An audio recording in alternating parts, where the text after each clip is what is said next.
دویم لامل: څه چې تیر سو هغه هیر سو.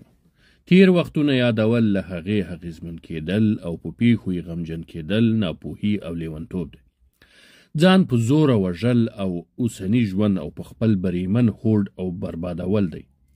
د عاقلانو په آن د تیرې زمانې یادول او په هغې غم او خفګان کول ناوړه کار دی. هوښیار خلک له خپلې حافظې نه د تیرې زمانې کیسې وباسي. که دا نه وي نو د تیرې زمانې پیښې یادول سړی د بیکارۍ په غښتلي زنځیر تړي. بیا ترې کله هم نسي وتلی.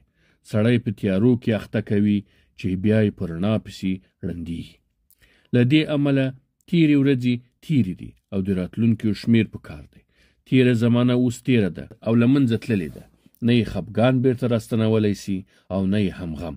نو له لاسه د وتلو شیانو په غم کې ځان مه هلاکوه او د تیرې زمانې په یادونو کې ژوند مه کوه.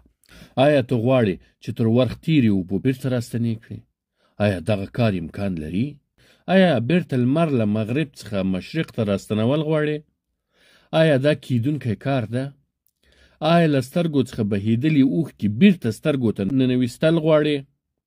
او یا دا کار به ترسره سي؟ ته خو په دې کار خپل ژوند له تباهي سره مخ کوې.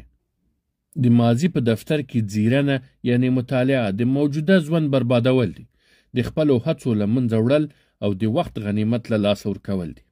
الله تعالی مخکني امتونو ته او د هغوی کړنې یادوي. فرمایي: تلك أمة قد خلت. دغه یو ولس و او تیر سوی دی. خبره یې ختمه سوي او کار یې ختم سوی دی چې په دې اړه د زمانو تشریح کولو او د تاریخ یادونو را تازه کولو ته اړتیا نسته.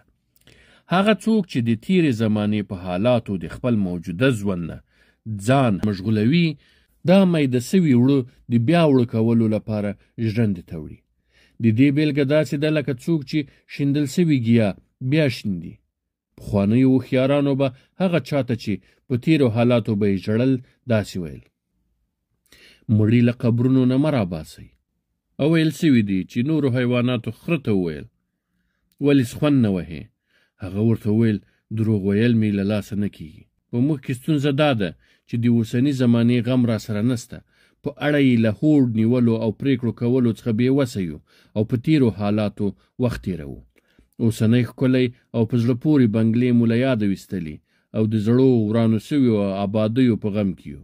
سره له دې چې که انسانان او پیریان ټول سره راټول سي، تیر حالت بیرته نشي راګرځولی، ځکه دا ناشونی کار ده او هیڅ امکان نه لري. هوا، اوبه او قافله ټول پر مخ ځي او انسان د تلو پر مهال خپلې مخې ته ګوري، شاته نه ګوري. نو ته هم د ژوند له قانون څخه سرغړونه مه کوه چې روان مخې ته یې او ګورې شاته، او یا د مخه پرې ایښې وي او پر شا روان وي.